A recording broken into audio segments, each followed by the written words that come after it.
Hey everybody and welcome back to the channel. Today we're going to be talking about the G1 Climax 33 final, Kazuchika Okada versus Tetsuya Naito, and all 175 minutes of content, every single match, every single show has all led up to this moment, and we got to ask ourselves, did it deliver? So without wasting any time, let's just jump into it and find out. You could really feel the history between the two opponents before the bell rang. These are just longtime rivals who have been facing each other forever for a large percentage of each other's match record, and they're finally coming against one another in the grand finals of the G1 Climax 33, all for this trophy.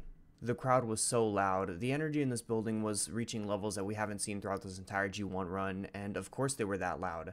Their guy was on the cusp of winning the thing. The crowd definitely respected Okada and who he is, but as soon as you heard any chants for his name, the Naito faithful were just drowning them out almost immediately. This match began pretty slow, just both guys kind of testing the waters, kind of a how hurt are you feeling to me.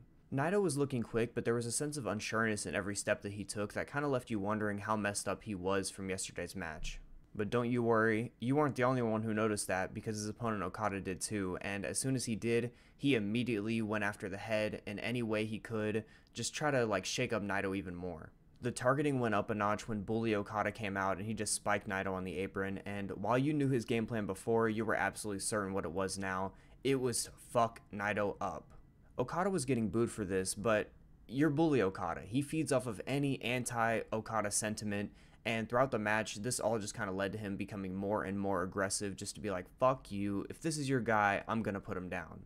Okada was running the ropes with such speed. If he would have hit Naito with that forearm to the back of the head, I think he might have killed the guy, but Naito ducked into a neckbreaker, and that began his own limb work.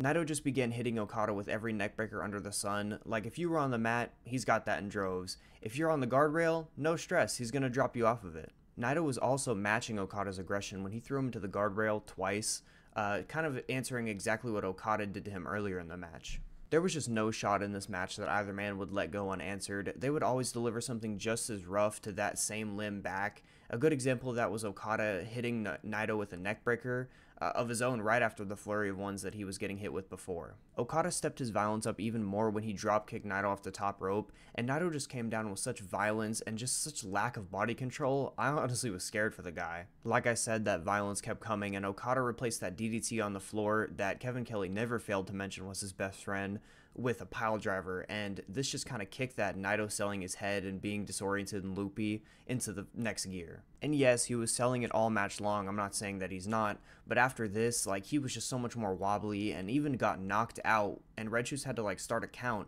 which got the fans to chant so loudly for him. They were just losing their shit at the thought of Naito just being done for. Something else that I had noticed that during an elbow exchange after this, Naito was spitting at Okada, which he wasn't doing in the Will match, and I think he kind of knew that he could get under Okada's skin, and it ended up working. Okada would come in quick to try to destroy Naito, but Naito would just simply counterpunch his way to an advantage pretty easily because Okada was letting himself be open, feeding off of his anger. Naito also put Okada in the submission that he put Will in yesterday, and while you didn't think he would submit Okada, Okada was doing a great job of selling it with his face and with his voice that you low-key could see it in the back of your mind. And that's something Okada was terrific in doing all match long. The way he would sell every shot with a 1,000-yard stare, or the way his eyes would just dart in a million directions, was just fantastic in putting over everything that he was taking. Through the last 5 to 10 minutes, Naito just wouldn't let Okada hit anything. Okada would go for these big shots, and Naito would just simply duck and counter his way out, because like I said, he's being tranquilo, and Okada's just gone mad. But with all of this working for him so well and the fans so loudly behind him, it gave him a false sense of confidence when he went for a top rope move and just landed completely on his chest, similar to what happened in his match with Will. This just kind of allows Okada to just see red, and he goes from being half dead to hitting the meanest looking dropkick you've ever seen. And this all played into that end sequence that was absolutely class. It was just counter after counter, near falls after near falls, coming from the Destino and such, and Okada just wouldn't give up, even though the crowd really wanted him to. The crowd was also terrified that Okada would hit a Rainmaker because they knew what that meant, and every time that Naito was in a position to get hit with a Rainmaker, you could just hear the fear whenever they would cheer, because they would still cheer, but it would just sound like they were on bated breath while doing it. But eventually they had to fear no longer, and they were given what they want.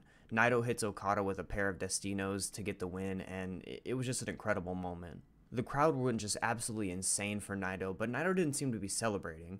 Yeah, he seemed to bask in the fact that he was a winner for sure, but he knew that his journey had just begun because he's now on the road to Wrestle Kingdom to right that wrong and to fight for the championship that in the main event spot that he got screwed out of almost a decade before.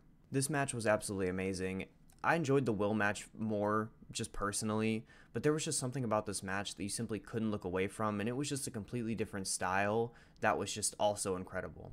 It wasn't a high-flying, quick offense bout that left you starstruck. No, it was a slow and methodical, playing on everything the fans knew that Naito has gone through during this run. Just the pure emotion that this match has you feeling was incredible. That's honestly what made it so good for me. Just you could feel the Naito's desperation punch you through the screen, that he just needed to right this wrong. He needed to win this G1 in his last real big shot.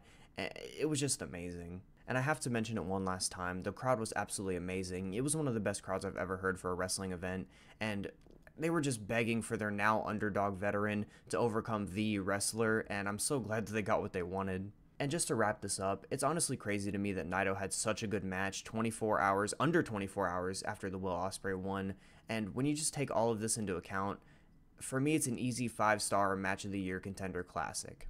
And with that, the G1 Climax 33 comes to a close, and while I don't think it was perfect, I think the best of this G1 will shine through, and it'll be the stuff that people talk about for years to come. And while I'm not going to speak about the G1 as a whole right now, don't you worry, I'll have more to say when I come out with my G1 review video, where I'm going to go over the winners and losers, the best matches, the best and worst block, the MVP of the whole thing, and so much more, so check that out soon when it comes out. With all that being said, I hope you guys have enjoyed these videos as much as I've enjoyed making them. Follow me on Twitter at itsnoviak for that G1 review. Leave a like, comment, subscribe if you enjoy wrestling content, and I hope you all have a good one, and happy G1.